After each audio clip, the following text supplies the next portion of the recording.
여러분 안녕하세요. 반갑습니다. 해피 뉴 이어입니다. 반갑습니다. 2025년 1월 1일 새해 첫날 수요 성경 공부 시간에 여러분들 이렇게 만나 뵐 수 있어서 너무나 고맙고 너무나 기쁩니다. 어제 이제 우리가 모여서 송구영신 예배를 드렸지 않습니까? 근데 제가 지금까지 드려왔던 송구영신 예배 가운데 가장 특이했던 점이 뭐냐면요. 거의 대부분 주일 예배에 오시는 분들이 거의 대부분 거의 98%가 다 오셨어요. 우리 다 모여도 뭐 많이 안 되지만은 그래도 거의 100%가 다 그냥 모셔서 함께 식사 나누고 또 함께 예배를 드릴 수 있었던 것에 대해서 제가 너무너무 감사하고 인원이 또 우리 성도들이 더 많이 모이면 더 많아지면 좋겠지만은요. 아유, 하나님, 이 정도만 해도 됐습니다. 나는 이제 더 이상 욕심이 없습니다. 뭐 그런 기도가 나올 정도인데, 그래도 교회는 계속 성장해야겠죠? 어쨌든 너무나 감격적인 정말 그런 송구영신 예배 잘 드리고, 오늘은 또 1월 1일 첫날, 첫 시간에 또 수요 성경 공부의 말씀을 여러분에게 전해드리는 거에 대해서 너무너무 고맙고 너무너무 기쁘게 생각합니다. 자, 오늘은 그래서 2025년 1월 1일 사도행전 속으로 59번째, 59번째 시간을 갖도록 하겠습니다. 자, 이제 사도 바울과 그의 일행이 3차 전도 여행을 마무리 지고 이제 배를 타고 예루살렘으로 돌아오기로 했잖아요. 그런데 사도 바울을 죽이려고 하는 암살 모의가 있었다는 사실을 알게 됩니다.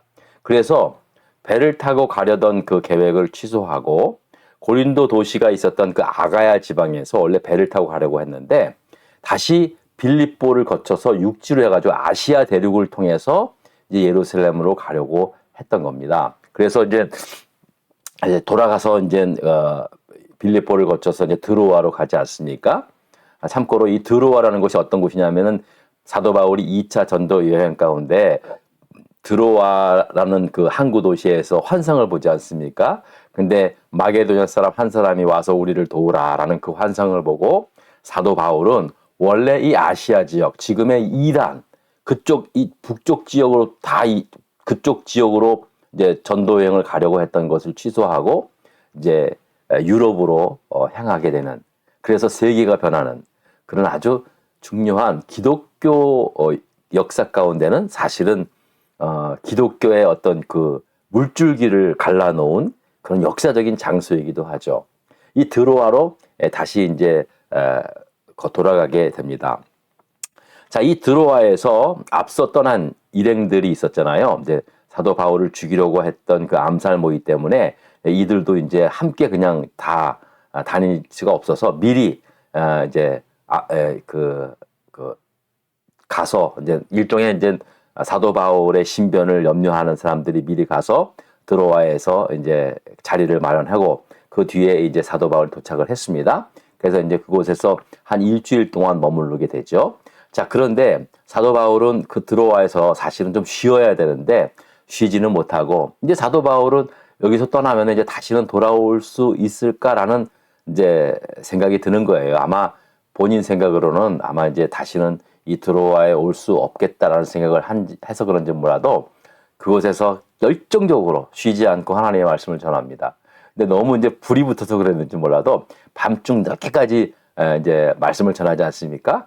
그러다가 삼층 누각에서 이제 창문에 떡 걸쳐 앉아가지고 하나님의 말씀을 전해 듣고 있던 이 청년이 하나 있는데 그 유두고라는 청년이 끔뻑끔뻑 졸다가 그냥 자버린 거예요. 그러다가 그냥 그 3층 창문에서 떨어져가지고 사람들이 모여있는 그 바닥에 쿵 하고 떨어져 죽어버린 거예요. 그렇죠? 얼마나 놀랬겠습니까, 사람들이. 기절초풍한 일이었어요, 여러분. 딱 보니까 이제 사람들이 이 유두고라는 청년이 죽은 줄 알고 망연자실한 거예요.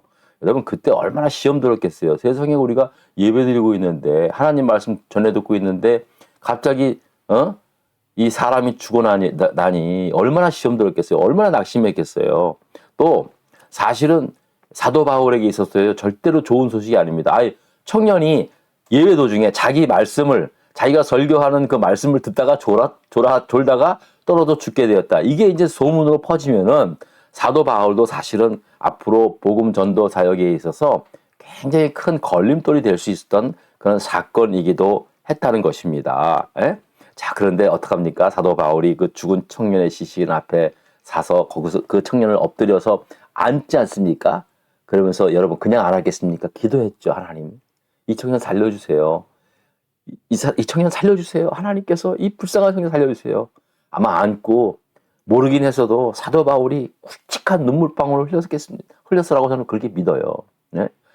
그러다가 그 기도의 성령이 역사하지 않습니까? 그래서 갑자기 그 숨이 먼저 있던 그 청년의 심장이 뛰기 시작하는 거예요. 쿵쿵거리면서. 그러면서 숨을 쉬면서 이 청년이 죽은 게 아니라 다시 살아난 거다. 사도 바울이 선포하지 않습니까? 그래서 그 당시에 교인들 생생하게 똑똑하게 바라보고 있던 교인들이 모두 다 아주 큰 마음의 위로를 받았다라고 그렇게 성경은 쓰여있고 있습니다. 저는 개인적으로 이 유두고 청년이 살아난 이 이야기에 대해서 참 사도행전에서 많은 이적의 사건이 있는데요. 그 가운데 제일 좋아합니다. 왜냐하면 저도 목회자니까. 정말 이 예배 도중이라든지 교회 목회하면서 어떤 사고가 일어나면요. 목회자에서 굉장히 큰 타격을 입거든요. 정말로 평생 정신적 트라우마가 있습니다. 그래서 이 유두고라는 청년이 다시 살아난 이야기는 저에게 큰 위로가 되고 앞으로도 우리 교회에 이런 일이 없도록 저는 늘 기도하고는 있습니다. 어쨌든 저는 개인적으로 이 사건을 참 좋아하고 있습니다. 자, 그리고 난 다음에 이제 사도 바울이 이제 그곳에서 이제 밀레도라는 곳으로 이제 떠나게 되는 거죠. 자, 이제 문제 3번 한번 읽어보겠습니다. 자, 먼저 이 지도를 한번 볼까요? 자, 이제 사도 바울이 이 3차 전쟁을 안디옥에서 이렇게 떠나서요. 이 화살표 보이죠? 그래서 이제 여기 이 아가야 지방, 여기 고린도가 있거든요. 여기가 고린도 지방인데, 고린도가 있는 아가야 지방, 여기서 이제 여기까지 갔다가 다시 요 배를 타고 원래는 이쪽 배를 타고 예루살렘을 이렇게 가려고 그랬어요. 그런데 사도 바울을 죽이려고 하는 음모 때문에 이제 다시 돌아갑니다. 이렇게 육지를 통해서 이렇게 화살표를 보세요. 노란 화살표. 자, 그리고 이제 요 빌립보를 거쳐서 이제 드로아에 갔어요. 예, 여기 드로아에. 자, 그래서 이제 원래는 이 드로아에서 육지로 아마 이제 이 에베소를 거쳐서 이렇게 안디옥을 거쳐서 예루살렘으로 가려고 했던 것 같아요. 근데 갑자기 드로아에서 또 일정을 여행 그 경로를 또 바꿉니다. 그래서 이 드로아에서 이제 아소로 내려가고, 요 아소입니다. 요 아소로 사도 바울은 내려가요. 그리고 미리 아소에 간 사람들이 이제 이 아소에서 배를 준비해서 이 미둘레네와 이 기오, 사모, 이 고스, 요 지역의 섬인데요. 여기를 거쳐서 요 밀레도까지 도착을 하게 되었다는 사실입니다. 자, 다시 한번 여러분 지도를 좀 보시고요. 자, 3번에 보겠습니다. 3번. 자, 3번 문제입니다. 사도 바울이 아시아에서 지체하지 않기 위하여 배를 타고 에베소를 지나 밀레도에 이르게 된 이유는 무엇입니까? 라는 그런 질문입니다. 자, 이제 다시 저를 보겠습니다. 원래는 사도 바울이 아시아에서 도보로 이제 가서 내려갈 계획이었는데 사도 바울이 다시 이 계획을 바꾼 거예요. 이렇게 가면 너무 시간이 많이 걸려서 안 되겠다 하고 이제 배를 타고 이제 예루살렘으로 가기로 한 거예요. 그래서 그 배를 타기 위해서 아소로 내려갔다는 거죠. 그래서 이제 사도 바울을 배에 태우기 위해서 미리 앞서로 간 사람들, 이 사도행전을 기록한 저자 누가를 포함해서 몇 사람이 아소에 가서 배를 준비해서 사도 바울이 오는 대로 아소에서 배를 태우고 내려간 거죠. 자, 그리고 그 다음날 사모라는 곳에 들리고 그 다음날 이제 밀레도에 들리게 된 거죠. 그래서 한 3, 4일을 거쳐서 이제 밀레도라는 도시에 이제 이르게 된 겁니다. 네? 자, 그런데 바울이 이제 그렇게 급박하게 여행 일정을 또 바꾼 이유가 뭔가? 왜 아시아에서 시간을 지체하지 않고 그 왜 험한 배를 타고 예루살렘으로 가려고 했는가라는 이유가 뭐냐라는 거죠. 그 이유에 대해서 16절에 이렇게 말씀을 하고 있습니다. 자, 자, 여기 이제 요거는 일정이고요. 자, 16절입니다. 우리 한번 읽어볼까요? 바울이 아시아에서 지체하지 않기 위하여 에베소를 지나 배 타고 가기로 작정하였으나 이는 될 수 있는 대로 오순절 안에 예루살렘에 이르려고 급히 감이다 라고 말씀하고 있습니다. 자, 보세요. 자, 이제 이는 그 이유가 뭐냐 하면은요. 왜 그렇게 서둘러 이제 배를 타고 가게 됐냐면은요. 사도 바울이 예루살렘 도착했을 때 오순절 전에 도착하기 위해서 가기로 했다는 거예요. 아마 아시아 도보로 갔으면은 오순절이 지나서 도착할 것 같아가지고 안 되겠다. 좀 위험한 일이 있더라도 배를 타고 이제 오순절 전에 안에 예루살렘에 도착을 하려고 그렇게 배를 타고 가게 되었다라는 사실입니다. 그 목적에 대해서 그러면 왜 그랬는가에 대해서는 그렇게 자세하게 성경은 말씀하고 있지 않습니다. 자, 그런데 저는 이제 개인적으로 이 말씀을 지금까지 쭉 공부하면서 사도 바울이 왜 오순절 안에 가기로 했는가?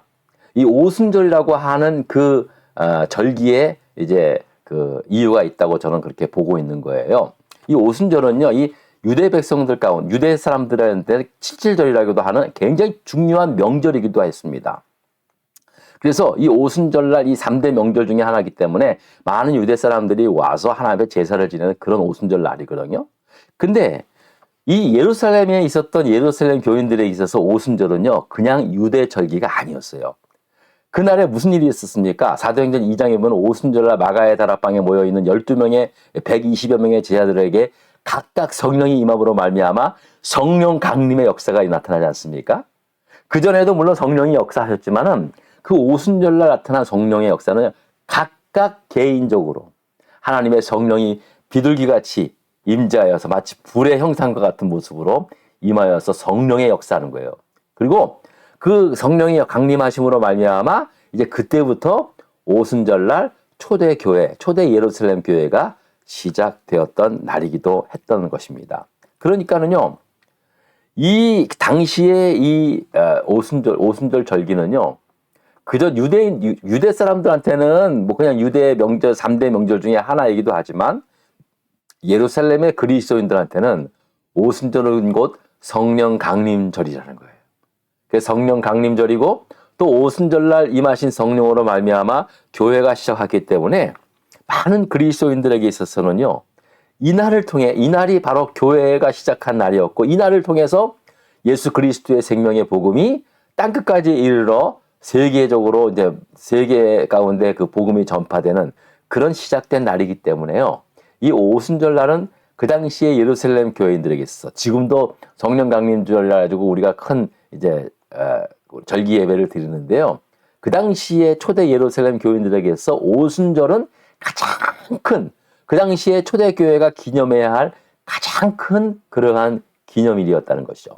그래서 사도 바울은 그 오순절 날이 이르기 전에 미리 가서 이제 그곳에 교인들을 만나서 오순절날 성령 강림을 통해서 우리가 예수 그리스도의 제자된 우리가 이제 복음을 땅끝까지 이르고 복음의 증인이 되었다라는 그러한 선교 보고, 그러니까 바울의 선교 보고, 그러니까 2차, 3차 전도 여행을 다니면서 그러한 놀라운 하나님의 성령의 역사를 이제 나누기 위해서 미리 좀 빨리 가려고 했던 것이 아닌가. 이제 저 개인적으로 그런 생각이 듭니다. 아마 제 생각이 그렇게 뭐 거의 뭐 틀리지는 않을 거예요. 전혀 근거가 없는 얘기가 아니고 아마 오순절 날이 이르기 전에 사도 바울이 가려고 했던 이유가 바로 그와 같은 이유가 아니었는가라는 생각을 해보게 되었습니다.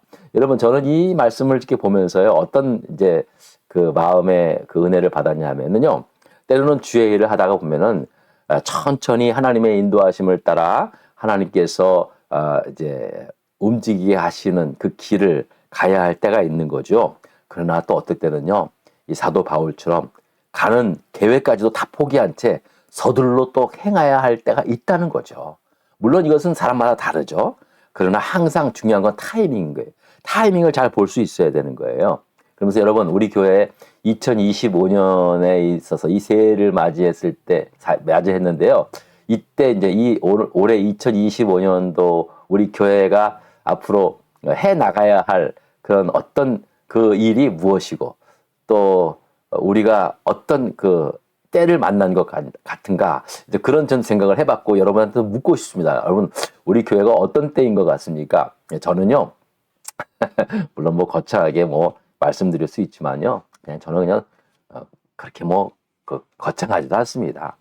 그냥 저는요, 이때가 바로 더 하나님 말씀에 집중하고 기도에 집중해야 할 때가 온 것 같다. 더 물론 저도 계속 작년에도 이제 강조했지만은요, 더 왜냐하면 나라적으로도 그렇고 또 시국적으로도 그렇고 그렇습니다.